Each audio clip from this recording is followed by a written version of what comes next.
హరిప్రియ భక్తి ఛానల్ ప్రేక్షకులకి ముందుగా నమస్కారం. నేను లక్ష్మీశ్రీ.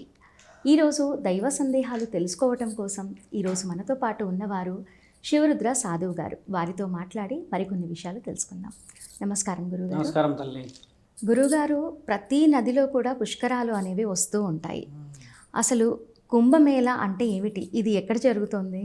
మీరు అడిగిన రెండు ప్రశ్నలు ఏంటంటే అమ్మ, ఒకటి కుంభమేళ, కుంభమేళ తర్వాత పుష్కరానికి సంబంధించిన నదుల స్నానాలు, పుణ్య స్నానాల వివరణ ఒకటి. ప్రతి ఒక్కరు కూడా వెళ్ళి చేస్తూ ఉంటారు కదా ఎందుకు పుష్కరాలు అని. అసలు అది ఎందుకు చెయ్యాలి? చాలా మంచి ప్రశ్న. పుష్కరం అంటే మనం 3 సంవత్సరాలకు ఒకసారి తీస్తారు, తర్వాత 12 సంవత్సరాలకు ఒకసారి చెప్తారు. మొన్న అయింది మీకు నర్మదా పుష్కరాలు మీకు జరిగితే త్రివేణి సంగమం జరిగింది అక్కడ.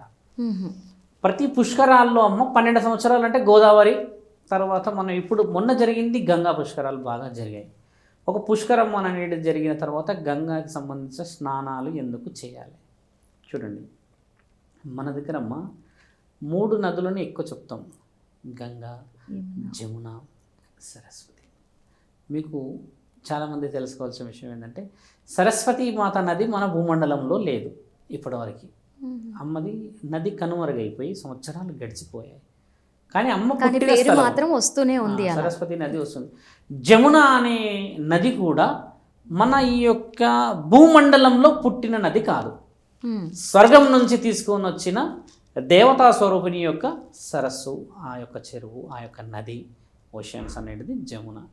గంగామాత ఏంటంటే తండ్రి శిరస్సు కంటే ముందు అమ్మ భూమండలం మీద ఆవిర్భావ రూపం ఉండడం చేత, తండ్రి యొక్క శిరస్సు పైకి రావడం చేత, తండ్రి కొన్ని విలువలు, కొన్ని మర్యాదలు ఇవ్వడం చేత పేరు ప్రఖ్యాతలను గాంచారు కదా. ఇప్పుడు చూడండి అమ్మ, సరస్వతీ నది తర్వాత 12 నదులు అలా ముందుకు వస్తూ ఉంటే గోదావరి, కాళేశ్వరం, ఇలా అన్ని నదులు. అంటే మనం ఎక్కడో పుట్టిన బద్రీనాథ్ నుంచి మొదలు పెడితే అమ్మ, గంగోత్రి నుంచి గోదావరి వరకు ఒక్కొక్క స్టేట్లో ఒక్కొక్క ప్రాంతంలో ఆ నీరు కలుస్తుంది. ఇప్పుడు సరస్వతి నది భూమండలంలో లేదని అన్నాం, కాకపోతే ఆ పుణ్యం అనేది ఇంకా ఉంది.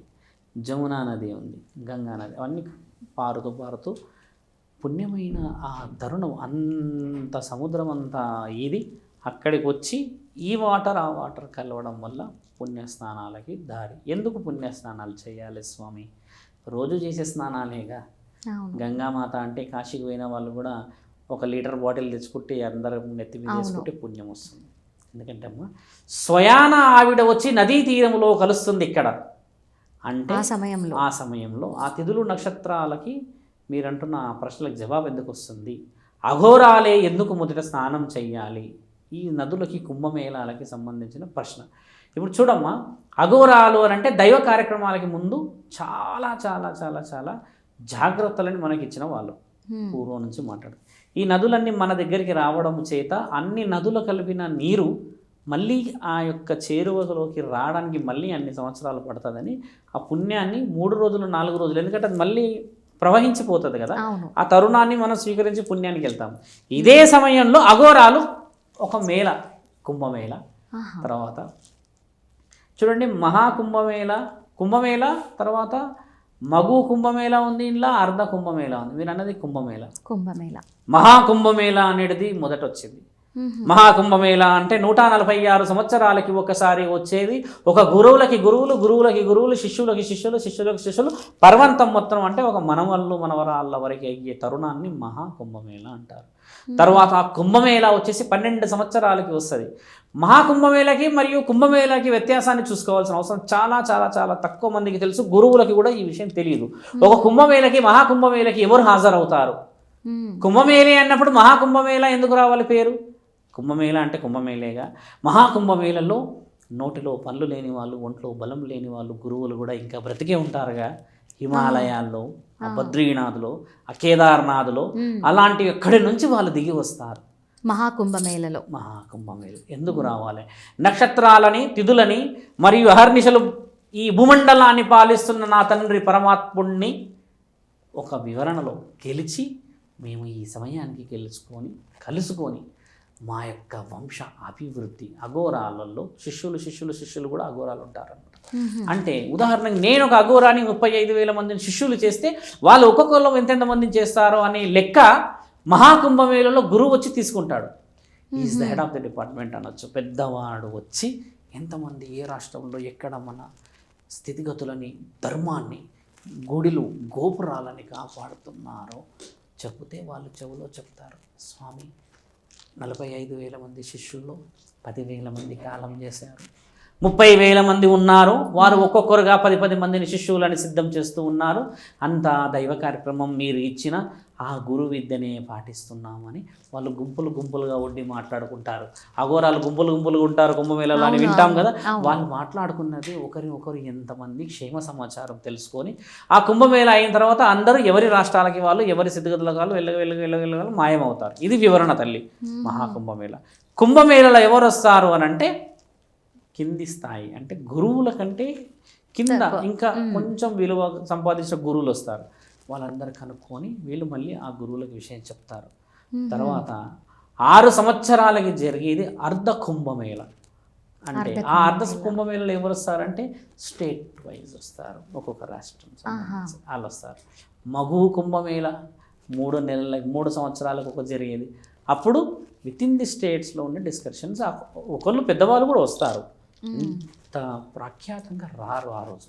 మహాకుంభమేళకి, కుంభమేళకి, తర్వాత అర్ధ కుంభమేళకి, మగు కుంభమేళకి చాలా వ్యత్యాసం ఉండడం చేత వీళ్ళందరూ ఈ కుంభమేళాల అనే ఒక రూపాన ఈ గంగ ఏదైతే పుష్కరాలు, ఏదైతే సరస్సులు కలుస్తున్న తరుణంలో వచ్చి పుణ్యస్నానాలు చేసి ఎప్పుడూ దేహాన్ని పరమాత్ముడికే పెడతారు కదా, అలాంటి పుణ్యం చేసుకున్న తర్వాత మనము స్నానం చేసుకోవాలని తంతు అంతే ఉంచే. కానీ అఘోరాల ప్రత్యేకత అక్కడికే, అంతకుమించి వాళ్ళు ఏదో మనపైన పైశాచికత్వంగానో లేకపోతే గురుస్థానాన్నో లేకపోతే ఏదో ఆధిపత్యాన్ని చూడ్డానికి చేయరు.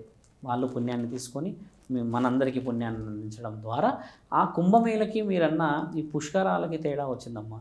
సరస్వతి నది లేదు అని మనం చెప్పాముగా, దాన్ని ఎంక్వైరీ చేస్తారు ఇప్పుడు చాలామంది మిత్రులు, సరస్వతి నది ఎక్కడ ఉందో అని. సరస్వతి నది నిజంగా ఉంటే అక్కడ నుంచి ఒక నీటి బొట్టు చూపించమని చెప్పి మనం అడిగి తెలుసుకోవాలి. ఎందుకంటే ఏం కోల్పోయాం మనం. అతల బితల సుతల మహాతల పాతాల రసాతల, ఇలా దాని కిందికి వెళ్తే 7 లోకాల కింద ఉండిపోయిందమ్మా.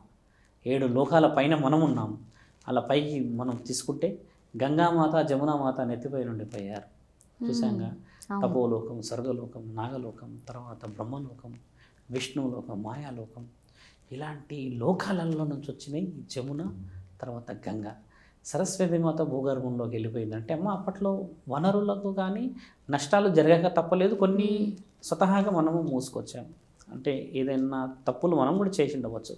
అలా పోయిన నది అయినా కూడా ఆ పవిత్రత ఇంకా ఉండడం చేత 3 పేర్లు చెప్పకుండా మన దగ్గర నుంచి పుష్కరాలు పూర్తి కావు. అదే నదుల నుంచి వచ్చేసి ఇప్పుడు కాళేశ్వరం దగ్గర త్రివేణి సంగమం అంటారు. కాళేశ్వరం మన ఇక్కడ తెలంగాణ దగ్గర ఇలా ఉన్న ఇవన్నీ చూసుకుంటూ గోదావరి వచ్చేది 12. గోదావరికి ఎండింగ్ అనమాట అమ్మ. ఇంకా మళ్ళీ 12 సంవత్సరాలు అంటే ఇంకా మళ్ళీ అక్కడి నుంచి మొదలవుతుంది. అలా వచ్చి మన దగ్గర ఎండ్ అవుతుంది. ఇప్పుడు రానున్నది 7 సంవత్సరాలు కూడా చేస్తారు కదా పుష్కరాలు. కాబట్టి ఏంటంటే 7 సంవత్సరాలకు కలిసే నదులు 7 అయితే 3 సంవత్సరాలకు కలిసే నదులు 3, 12 సంవత్సరాలకు కలిసే నదులు 12. కాబట్టి ఈ విధంగా వచ్చిన పేర్లు ఊరికి రాలేవు. అందుకని 12 సంవత్సరాలకి ఒకసారి వచ్చే పుష్కరాలని కూడా చాలా ఎక్కువగా పాటిస్తూ ఉంటారు. అవును, చాలా ఎక్కువగా పాటిస్తూ ఉంటారు. చాలా ముఖ్యమైనది. అలాగే మరికొందరు కూడా పుష్కరాల సమయంలో వెళ్ళలేని వాళ్ళు కూడా వెళ్ళిన వాళ్ళు బాటిల్స్లో నీళ్లు కానివ్వండి తీసుకొని ఇంటికి తీసుకొస్తారు. పుణ్యం వస్తుంది అంటారు. ఆ నీళ్ళతో స్నానం చేస్తే కూడా పుష్కరణ నీళ్ళతో చేసినంత ఫలితం వస్తుంది అంటారు. ఇది ఎంతవరకు నిజం అంటారు?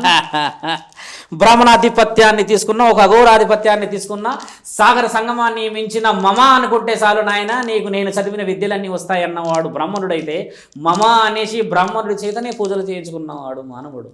మరి మమ అనేది ఎంత విలువైందో ఇక్కడ నీళ్లు అంతే విలువైన నా తల్లి. ఒక నరం లేని నాలుక మంత్రముచ్చరణ చేయలేదు, కానీ మమ అని అనగలుగుతుందని ఆ బ్రాహ్మణుడు తర్వాత ఆ గురువులు సాధించిన ఆ మాటని ఒక పురోహితుడి ద్వారా చేయాల్సిన పూజలన్నీ కేవలం ఇలా చేతులు పెట్టి మమ అనంటే పరమేశ్వరుడు మన మాటనే వింటూ ఉంటే ఒక బాటిల్లో తెచ్చిన నీళ్ళు ఓ ట్యాంకులో పోసుకొని స్నానం చేస్తే పుణ్యం రాదంటావా? ముమ్మాటికి అది పుణ్యమే, మన నమ్మకమే. ఆ బాటిల్ నీళ్ళు ఏం సరిపోతాయి నాన్న అనగలవు. అవును, అంటే పోలేని కొన్ని పరిస్థితులు. చుక్కలు వేసుకొని చేయాలి అంటారు. నమ్మకం. పాజిటివ్ వైబ్రేషన్ నెగిటివ్ అనుకుంటే ఆ నీళ్ళు నీకు సరిపోవు. అవును. గ్రహణం సమయంలో కూడా చాలా మంది ఈ నీటిని చేస్తూ ఉంటారు కదా. గ్రహణ సమయాలలో స్నానాలు చేయకూడదు, చాలా మంది పుణ్యమని చేస్తారు. అవును. గ్రహణం అనేది ఏంటంటే తల్లి, చాలా మంది గురువులు చెప్తూ ఉంటారు గ్రహణం అనేది ఈ విధంగా ఉంటే దాని ప్రత్యామ్నాయం, అవును. దాని వివరణ ఇదని. ఒక గ్రహణం అనేది ఏంటో తెలుసుకోవాలి. మొట్టమొదట చాలామంది గురువులకు చెప్పాలి, గ్రహణం అనేది పట్టు బిడుపు అని చెప్పకూడదు తల్లి. గ్రహణం రోజు మేమేం చేయాలి, గ్రహణం రోజు మీరేం చేయాలి, ఇది యూట్యూబ్లో మనం అడుగుతాం కదా. అసలు గ్రహణం అనేది ఎందుకుంది నాయన మానవులకి? అక్కడెక్కడో గ్రహణం అయితే ఇక్కడేమి చూపిస్తుంది? చంద్రుడు ఉన్నాడుగా, సూర్యుడు ఉన్నాడు కదా మాకు వెలుగులకి. ఈ గ్రహణాల గోల ఏంటి అని మనం తెలుసుకుంటే వివరణ బయటికి రావచ్చు. గ్రహణాలు అనేది ఏంటంటే 9 గ్రహాలు ఉన్నాయి మనకి. వీటికి అధిపతి శివుడు. ఏ లోకంలో అయినా ఒకటేముందంటే అమ్మ, ఒక్కొక్క దేవతా స్థితిగతులు ఒక్కొక్క గ్రహణం పైన చూపిస్తూ ఉంటారు. ఇలా అన్ని గ్రహాలని ఆయన ఆధీనంలో పెట్టుకోగలిగిన వాడు శివుడు కాబట్టి ఆయనకి ఆ రోజు పూజలు చెందుతాయి.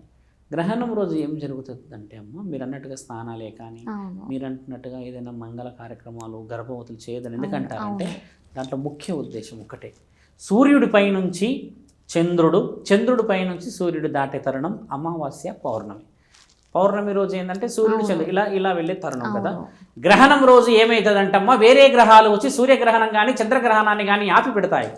భూమండలాన్ని కదలనీయకుండా, అంటే ఒక అర్ధ గంట కానీ గంట కానీ, అంటే అవి ఆ దాటే ఆ క్షణం ఈ యొక్క స్థితిగతులని సూర్యచంద్రులు కోల్పోతారు.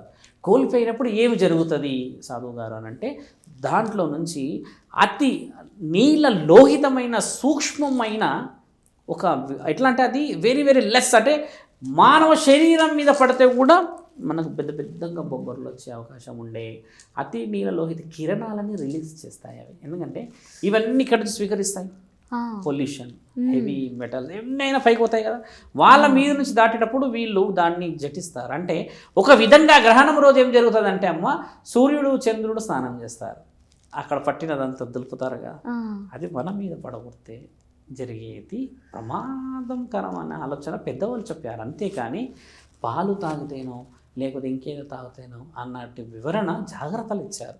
గ్రహణ సమయంలో బయట ఎందుకు ఉంటుందంటే అంత చెడు అది. ఆ రోజు ఏం చేస్తారు మానవులు అంటే, మహానుభావులు ఇక్కడ తెలుసుకోవాల్సిన అత్యంత ముఖ్యమైనదంటే క్షుద్ర పూజలు చేయడానికి కూర్చుంటారు. సూర్యుడు చంద్రుడు ఏం చేస్తాడు, స్థితిగతులు కోల్పోతే ఆ ముహూర్తాన్ని వీళ్ళు ఉపయోగిస్తారు. ఎందుకంటే గ్రహణం చేస్తున్న గంట కానీ అర్ధగంట కానీ 40 నిమిషాలు 10 నిమిషాల సమయంలో దేవతామూర్తుల అందరి శక్తులు పనిచేయవు. ఆ పని చెయ్యని యొక్క బలహీనతని వీళ్ళు ఉపయోగిస్తారు. కానీ పనిచేసే మహానీయుడు మహాముక్కంటి 3 కన్నులు వేసుకొని ముచ్చటగా చూస్తున్నాడు కదా, మరి ఆయన గురించి ఎందుకు చెప్పు తెలియదు? ఈ యొక్క గ్రహణ స్థితిగతులు చూస్తున్నాడురా అని ఎందుకు చెప్తాం మనం? శివుడు ఉన్నాడు కదా అని. మరి ఆయన చూస్తున్నాడు కదా, వాటన్నిటికీ అధిపతి ఆయనను వదిలిపెట్టేసేసి ఈవిడకి బంద్ చేస్తారు, ఆవిడకి బంద్ చేసుకోవడం అనేది ఈ క్షుద్ర పూజలు చేసే వాళ్ళు బలం కోసం తల్లి. శివుడు ఆజ్ఞ ఆ రోజు ఎంత బలంగా ఉంటుంది. ఇప్పుడు నువ్వు దైవాన్ని సంపాదించాలన్నా ఒక మానవుడికి అంత శక్తి వస్తే ఆ రోజు సృష్టి దానిని నడిపించి స్థితిగతులని మార్చిన ఆ సృష్టిని నడిపించే సృష్టికారుడు ఎన్ని పనులు చేయవచ్చారు. కన్నులు మూసుకొని కాపాడతాడు కడపన ఉండి. ఆయన కళ్ళు ఎందుకు మూసుకుంటాడంటే ఏ కడపలో నా అవసరం ఉందో వినడానికి ఉంటాడు ఆయన. అదే మనం వేరే వాళ్ళు చెప్పుకున్న విషయం ఏంటంటే, ధ్యానంలో ఉన్నాడు శివుడు. ధ్యానంలో శివుడు లేడు తల్లి. శివుడు ఇంతవరకు ధ్యానమే చేయట్లేడు. నేను మాటికి చెప్తాను, నేను ఒక శివసాధకుడినే కదా. శివుడు మన కుటుంబాన్ని ఉన్న వివరణ వింటూ ఉంటాడు అలా కళ్ళు మూసుకొని. ఓం నమ శివాయ అంటే ఆయనని మనం గుర్తు చేస్తూ ఉంటాం. మరి ఆయన ఎవరిని గుర్తు చేయాలి? ఆయన పైన అయితే ఎవరు లేరు కదా. ఆయనను గుర్తు చేసేయడానికి మనం ఉంటే మనల్ని నా పిల్లలు వీళ్ళు అని చూడడానికి ఆయన గుర్తు చేస్తాడు కదా. ఇంత వివరణకి ఎంత క్లోజ్ మనకి డెమోక్రసీ కావాలి, ఎంత డివైన్ పవర్ కావాలి, ఇక్కడ ఏ శాసన గ్రంథాలు ఇతిహాస పురాణాలు కావాలి మనకు? మీరే చెప్పండి. అవసరం లేదు. కన్న తండ్రి లింగాన్ని పెట్టాడు, నన్ను పూజించండి నేనే మీ తండ్రిని అని. అదొక చిన్న ఎగ్జాంపుల్ చాలు కదా. అదే విష్ణువుని అదే నారసింహుని ఎలా పూజించముగా. కాబట్టి తండ్రికే బాధ్యతలు. ఈయన లయకారకుడు ఎలా అయ్యాడంటమ్మో, లయ అంటే ఒక కదలిక, గాలి కదా, దాన్నే కదిలించేవాడు. కాబట్టి ఆయనకే అంత విలువ ఉంది తల్లి. ఓకే, వేరే మతాన్ని మనం కించపరచట్లేదు, కానీ ఒక అతను అయితే కళ్ళు మూసుకొని చూస్తున్నాడు కదా మనల్ని. అవును. అవి తెలుసుకోవడం అనేది గ్రహణ బిట్టు ముడుపులు అనేది ముఖ్య విషయాలు తల్లి.